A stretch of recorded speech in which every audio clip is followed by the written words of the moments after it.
to the Buttercup Podcast, where we talk about topics related to early childhood education. I am Marisa Macy, and my guest today is Miss Sylvia Acevedo.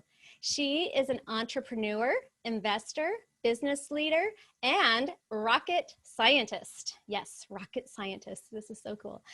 Miss Acevedo is the author of Path to the Stars, My Journey from Girl Scout to Rocket Scientist, which details Sylvia's personal journey from the dirt streets of Las Cruces, New Mexico, to NASA's Jet Propulsion Laboratory and the top executive tiers of Apple, Dell, IBM, and other U.S. technology leaders. Most recently, Ms. Acevedo served as CEO of Girl Scouts of the USA, one of the most enduring nonprofits in the world. Girl Scouts supports more than 2.5 million girls worldwide and generates more than 800 million annually through its iconic cookie program to support local Girl Scouting. Ms. Acevedo is committed to STEM as a critical platform for providing girls with the skills they need for entrepreneurship, coding, cybersecurity, robotics, and leadership. She is a strong believer in mentoring with a focus on encouraging the rising generation. Ms. Acevedo was chair of President Obama's White House Initiative for Educational Excellence for Hispanics in Early Childhood Leadership. This is a driver of the administration's early childhood dual language education policy. She is a national speaker on education, STEM, cybersecurity, demographic trends, and leadership. Welcome, and thank you for joining me today, Ms. Acevedo. Oh, I'm so excited to be here. So thank you very much. Oh, thank you. Well, my daughter and I are reading this book together, and I absolutely love it. And do you want to talk a little bit about your journey to writing this book, where you've come from? And it's such a great story. Well, thank you so much. You know, Path to the Stars, the idea came from after I was talking to some students, and there were so many students who stayed afterwards. There was this long line, and I said, is that the line for lunch? And she said, no, that's the line of people who want to talk to you. And at that point, I realized I needed to write a book because, yeah, I stayed that day to talk to everyone. But if there were so many students that were interested in my story, I needed to write it in a book. So that was really the idea. And then to decide what age level, do I do an early childhood? Do I do an elementary, a middle school, or high school? And I decided to do middle school because if you think about an elevator door shutting, I wanted to think about the book Camino, and I have it in Spanish too, Camino a las Estrellas, A Path to the Stars. Think about an elevator door and you put the door like before the doors can be shut. And I wanted that because I wanted kids at that age to really think you still have this one last chance to really get into algebra, into math, into sciences. And you don't realize it, but you have so many more career opportunities available to you if in middle school you decide to take just that additional algebra class, that additional math, or additional science class. And so I just wanted kids to have that opportunity to have their eyes open just a little bit, crack open that door, and hopefully inspire them that they could see that, a career in math and science could be fun, very rewarding, transform their lives and their family lives. And so that was really why I realized I wanted to focus on middle school. And then the other thing, you mentioned dual language, and that's very important to me. So I really insisted that the book didn't just come out in English, but it had to come out in Spanish simultaneously. And most of the time when books come out in the US, they come out in English, and then the publisher will figure out, how's it doing sales-wise, right? And then we'll decide to publish it in Spanish. And I was really insistent because a lot of kids who grow up in a Spanish monolingual household, they actually forget their Spanish by middle school, or they don't take academic Spanish. And so they have a very low level of literacy in Spanish. So I also wanted a book that was very accessible to that student, but also to their parent. So that was something that the family could read together. And so that's sort of the background for the book, Path to the Stars. That's awesome. And I started my career out in the middle 1990s as a middle school teacher. And Okay. now I focus on early childhood. But I love the middle school years, and what you're saying about the elevator door is so true. You want to just get your foot in the middle of that door and break it open, because it's such a great time in a person's life. But if they don't get inspired and turned on by math and science in the middle school years, it's so hard later on for Yeah, students. you're absolutely right. It's much more difficult if they haven't had that, that early education or the exposure to math and sciences, and so I thought that's a really good reason. And I've had so many great rewarding stories come from me. I remember in St. Louis, there was this librarian who had story time, and she told me that there was one boy, and she could never reach him. He was just always quiet and sullen and never talkative, no matter how engaging the story. So what she did was she was reading this book, and when she got to the part of where I translated, he suddenly perked up and he said, "That's me. That's my life." And she was like, "Oh my gosh, finally something that interested him." And he got very engaged. And so she realized that she needed to expand the types of books that she was reading to her group. But I really like that story because it reached that boy in a way that nothing else had really mirrored his life story. That's awesome. Yeah. You never know what it can be. And when you find it, it's like, oh my gosh, now I got to find more things that can support that Exactly. learner. Yeah, exactly.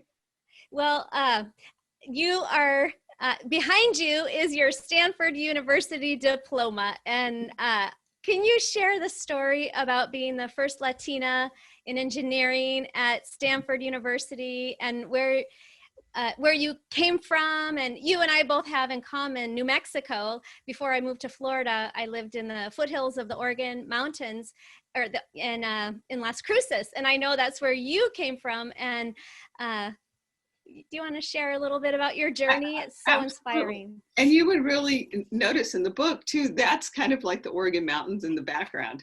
Uh, That's what my daughter and I say all the time. I mean, it does. It looks just like them, the Oregon mountains. and then because it's the desert and it's so high, you see all the stars. So I really loved how the cover of the book really emphasized that background. And you're right. I grew up and in that area, it was very desert, very brown. Um, but I was really fortunate because I had a really good teacher in the fourth grade. And she was kind of ahead of her time, but she showed our class pictures of colleges. And when she got to the picture of Stanford, I saw, beautiful green hills, the terracotta roofs, and remember, I'm growing up in the desert, it's all brown, right?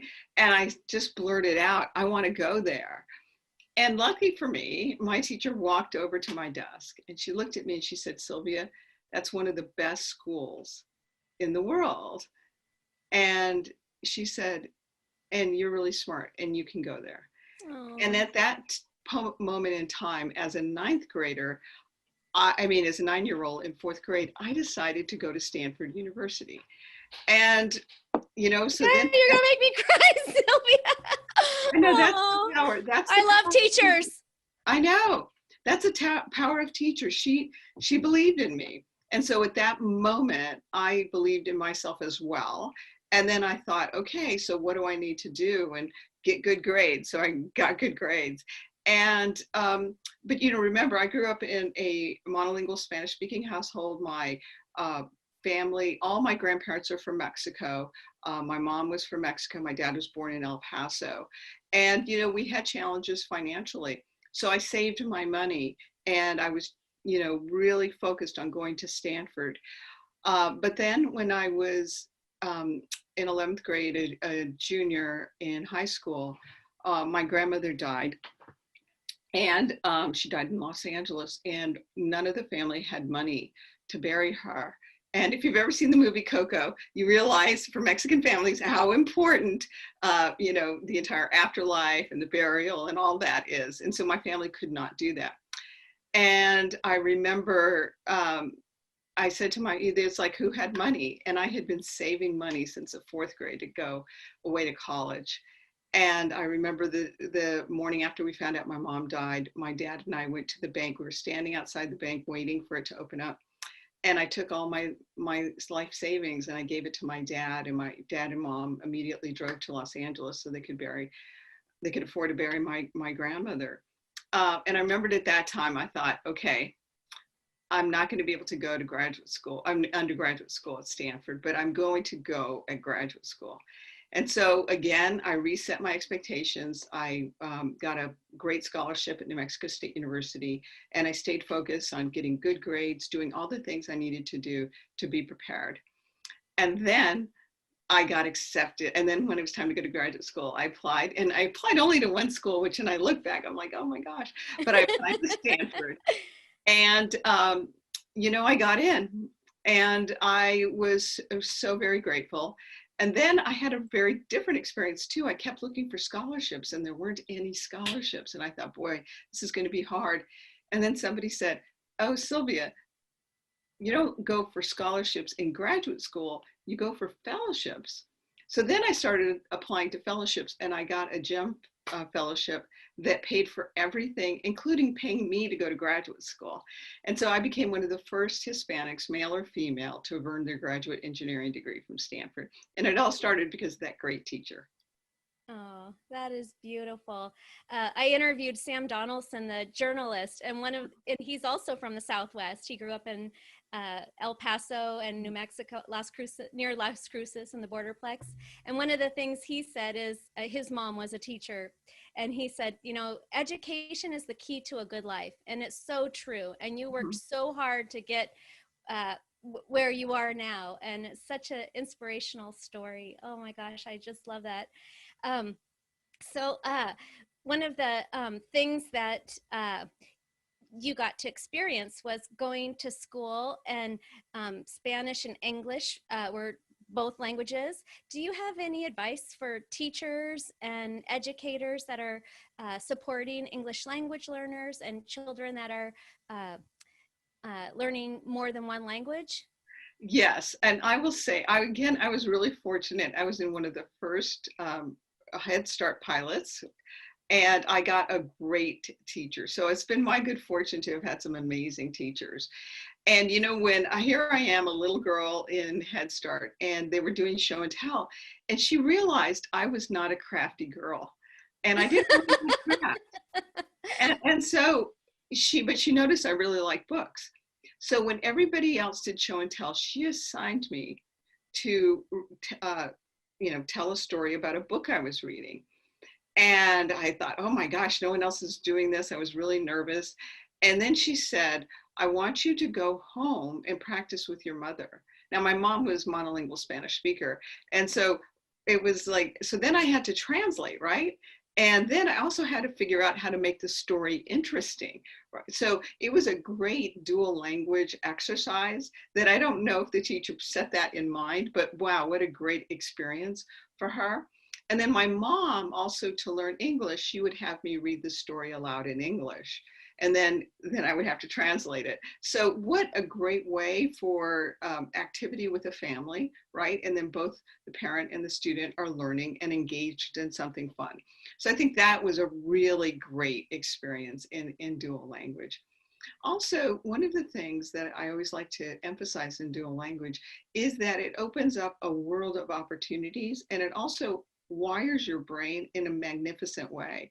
It really adds more to the way that you can process information. And there's been a ton of studies about that. And I know in the United States, people really think, oh, you can only learn English, but actually learning multiple languages is so great. It opens up your worldview, and it teaches you so much as well. But it also, in today's global economy, opens up your world of opportunities as well. So speaking English well and speaking another language fluently gives you many more opportunities in life as well. So I really think that dual language is a great way to reinforce family bonds, but it's also another way to open up career opportunities for students as well. Yes, so true. When we lived in Las Cruces, I would have a Spanish speaker come once a week to our house, and I wanted to teach my daughter Spanish because my husband and I both speak English, but I speak Spanish. My first two languages were English and Italian. And my mom came to America from Naples when she was in her 20s, and she didn't speak a word of English. And her first word was on the airplane. She saw someone order a Coca-Cola, and then she practiced it on the flight attendant and said, Coca-Cola, and a Coke suddenly appeared, and she just thought that was so powerful and how important it was to learn. And so her first job was as a maid in a hotel, and every time she would go into a room to clean it, she would turn on the TV, and she taught herself how to speak English by watching television in the rooms that she was cleaning. And so it's just so beautiful. And then fast forward several decades, and I have her granddaughter, and I want her to be exposed to lots of languages. So I speak Italian to my daughter, and then I wanted her to just learn so many more languages. And so once a week we had a native Spanish speaker come. And what we would do during those play dates and visits is we would only speak Espanol the whole time she was there, but it wasn't like flashcards and drill and kill. It was, let's play, let's play, let's go swim, let's walk over to the park. And Miss Liliana she was like our play date. That it wasn't like, oh, the Spanish teacher is coming today and you need to learn how to speak Spanish. It was so much fun, and I think I enjoyed it just as much, maybe even more than my daughter did. And she still speaks Spanish, and it's just wonderful to continue growing. And you're so right that it's such a good thing to have young children be able to have more than one language, that it opens up so many opportunities. Another thing I wanted to ask you was about the STEM. So you're a rocket scientist, and I was thinking of you on Sunday, Miss Acevedo, because I live about 45 minutes from Cape Canaveral, and I thought a lightning bolt hit our house. I mean, the whole house just shook, and we went around and looked around, and our neighbors were outside too, and turns out it was a sonic boom. And I thought, oh my gosh, this is so exciting to see space exploration and being able to create transportation to go to another planet, or it's just so exciting. Can you talk about how you got into engineering and that pathway for you? Oh yeah, for me, it's interesting because I didn't know until the mid 2000s when a researcher from Stanford University called me.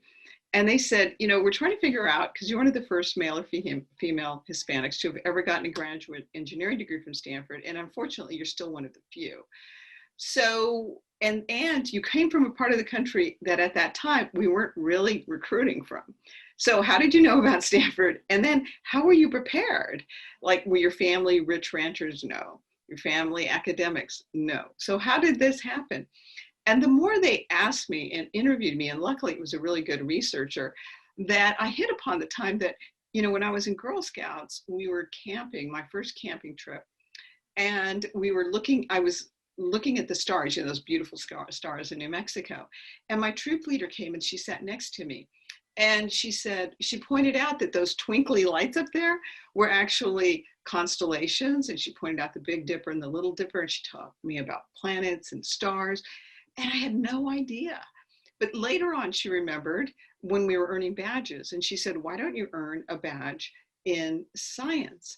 And I said, no, I wanted to earn like a cooking badge like all my friends. And she said, no, you can do both, multitasking. And I said, okay. So I earned a science badge doing something with space, which went out. And so that rocket went up into the sky. And I said to myself, I can do science, I can do math. And so then I started taking more math and science. And like any kid knows, you do something you like, you do more of it. And the more you do, the better you get.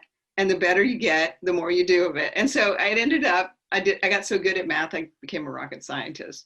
And then I had that great opportunity after my undergraduate degree. I went to go work at NASA's Jet Propulsion Labs. And I was so fortunate because of a mission, which was Voyager 2, was flying by Jupiter at that time. So I got to, it's like the equivalent of Christmas if you're a rocket scientist, when a mission is flying by a planet. And so I got to see some of the first images broadcast back from Jupiter. In fact, most of the iconic images we have of Jupiter came from that time. So that was really an exciting opportunity and experience for me. That is so neat about how in Girl Scouts you had that opportunity to Yeah. be exposed to those ideas and the constellations and just how gorgeous the night sky is in New Mexico. Well, and also, being outside teaches you to wonder. And so I tell people the first S in STEM is science, and science is the great outdoors. And so often you just have to put your mobile devices down and just wonder.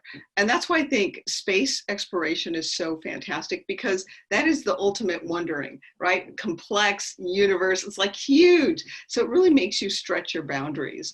But I also feel like the world is being redesigned around technology. So it's so important for everyone to not just be a user of technology, but a creator, an inventor, and designer. And one of the things I'm incredibly proud of, and is really my legacy at Girl Scouts, is we created over 144 new badges in a 3-year period, which is the most ever at any time. Wow. But there were 119 badges on STEM, from cybersecurity, automotive, coding, robotics, and so many more, but also outdoor badges, as well as leadership and entrepreneurship badges. And the girls loved them.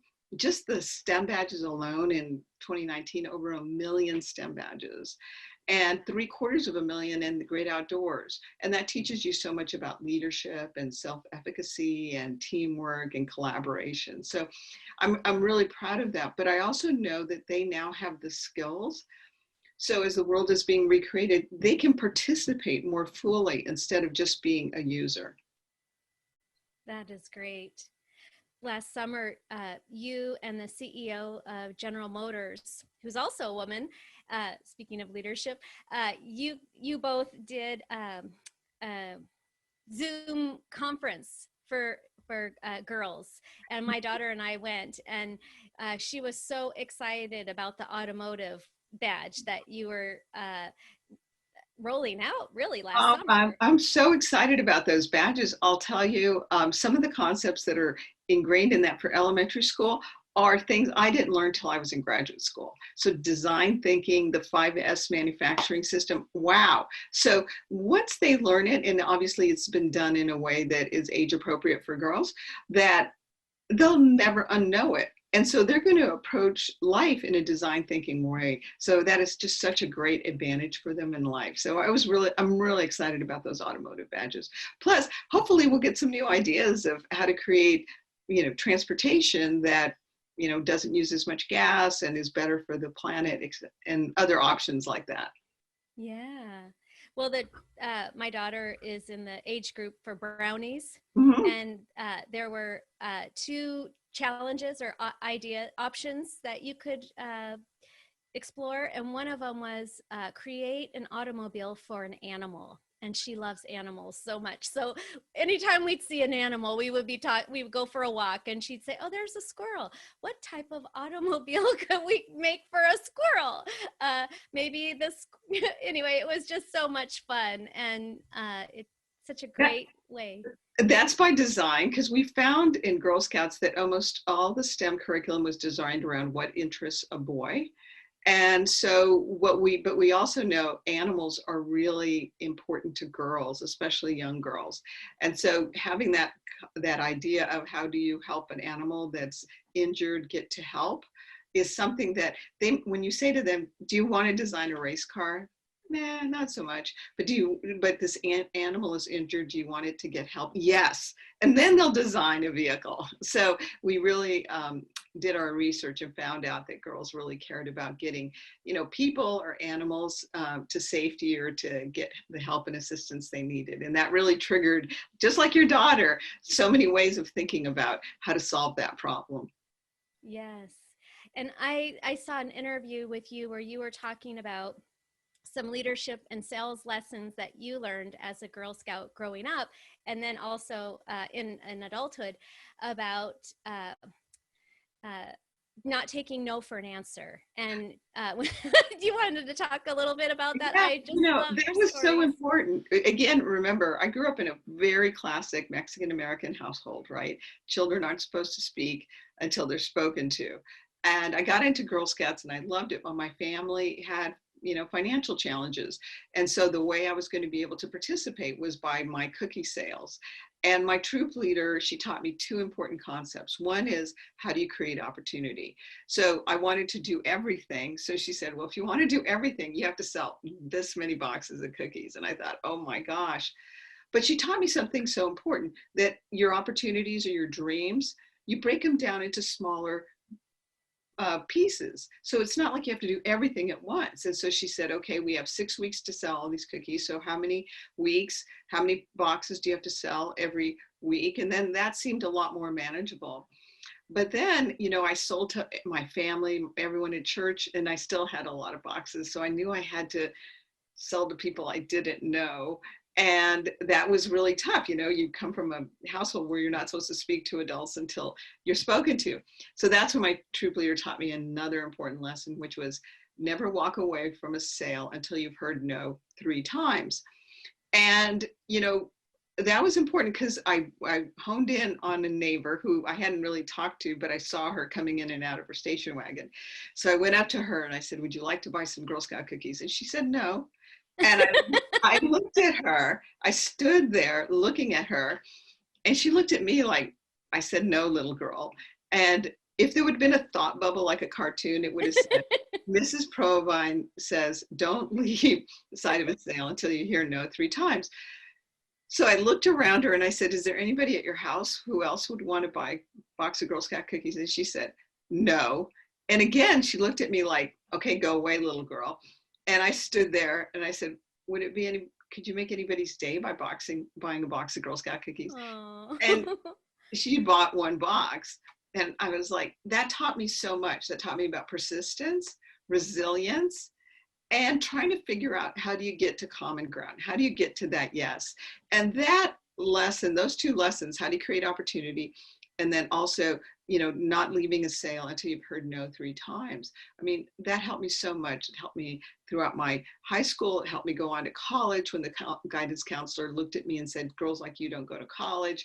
That was my first no. I didn't hear her. I went into her office and she said, what do you want to study? And I said, engineering, and she laughed. That was my second no. And I went on to become not only an engineer, but a rocket scientist. So that lesson in life has been really valuable to me. Yes. And I love how you have collected all of these words of wisdom from people in your life along the way, and it's shaped you into who you are today. A lot of the listeners of this podcast are my students who are in college. Some of them are first generation. Some of them work full-time or part-time and are juggling so many things to be able to afford to go to college. And I was wondering if you have some advice for college students that, I mean, your story is so inspiring. And I was just wondering if you have words of wisdom for college students today. Well, yeah. So, a lot of times, especially if you're looking for scholarships, don't forget to ask for grants as well. And ask your professors if there's any research opportunities or projects that you can do, because that's other ways of getting funding. And also it applies what you're learning. So that's important. If at all possible, try to get an internship, a paid internship, because then you're going to find out if what you're studying in school is really as interesting to you in a practical application as well. Like, is that the kind of career you'd like? And you just will learn so much by doing those kinds of internships. And then the other thing is, finish, graduate. Being a college graduate means so very much. Depending on the type of profession, if you want to go on to be a lawyer or another profession like that, it's really important to go on for graduate school as well. But I really encourage you to don't let go of your dreams. Like me, I had planned to go to Stanford undergraduate, and then my family situation, impacted that, but I didn't let go of my dream. It was just a bit deferred. So even if you have some setbacks, just treat those as dreams, postponed slightly, but not, not dropped. So hold on to your dreams, be persistent, be resilient, believe in yourself. I like to say the first person you ever have to convince if you can do something is yourself. And once you've convinced yourself you can do it, you can convince others that you can do that as well. Definitely. And oh my gosh, I just love that. It's giving me goosebumps. Last summer, I had a group of students graduate during this global pandemic. And we have a showcase that they do at the end of their program. And one student said, "A global pandemic could not stop my education." And those words are so powerful. And like you said, she believed in herself. She did it. She was resilient and determined, and she accomplished her dream and got the piece of paper and finished. And I advise students, and one of the things that I do when I work with them in advising is we do backward planning, where we start by looking at, okay, graduation. When are you going to graduate? Okay, we have the date, the month, and I tell them, put it on a little Post-it note, put it in your mirror, just keep that target in mind. And like you said, maybe there'll be setbacks, but it's never too late for a comeback. A comeback is what we do when we fall flat on our face. We're still moving forward, and not let a setback keep you down, because you just got to get back up and never lose sight of what you want. Yeah, and I'm really grateful for that type of advice from teachers like you. That matters so much. Failure is just one of the ways you learn, and you can't let that define you. It's just like, it didn't work that time, or sometimes life situations happen. I know we've got a global pandemic. In my situation, my grandma died in a city far away from anybody else, and we had extraordinary cost for our family, and that meant I had to delay my dream of going to Stanford. But it didn't mean I would forever let it go. I just had to defer it. But I held on to my dream, and I think that's really important. Hold on to your dreams, and if things happen, don't let those dreams go. Just make adjustments, but stay focused.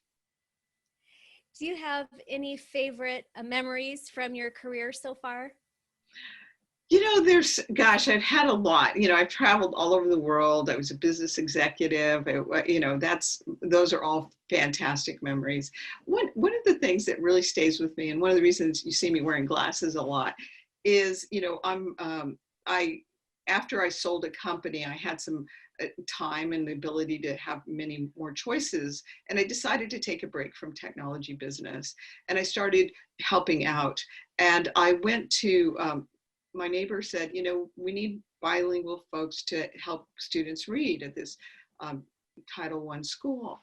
So I started doing that. And the girl that was assigned to me, she had horrible dental hygiene. And even though we weren't supposed to bring snacks, I brought in little goldfish crackers, and we would eat them. And then after we ate them, I brought her a toothbrush and some toothpaste. And so we would brush our teeth. And I said, okay, keep this toothbrush, and next week we'll do the same thing.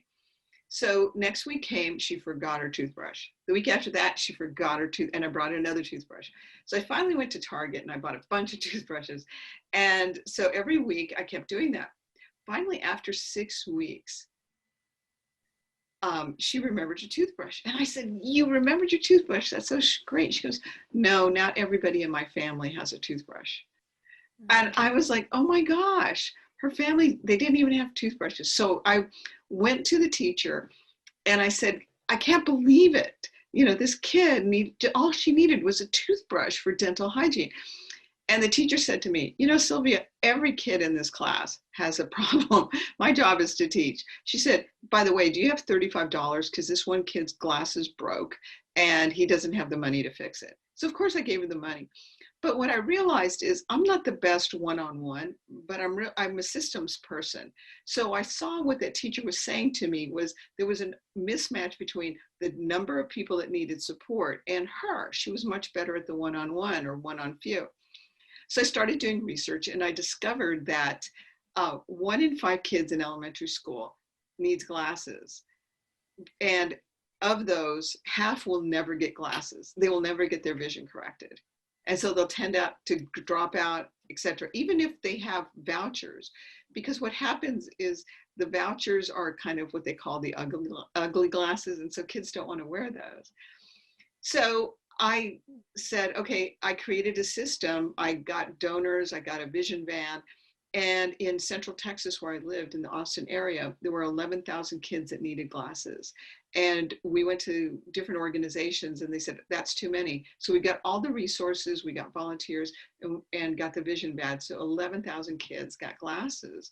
And one of my most lasting memories is that little girl who was a 4th grader putting on glasses, and she looked at herself and she said, oh my gosh, I'm pretty. And I realized that, you know, imagine going through life, you don't even know what you look like.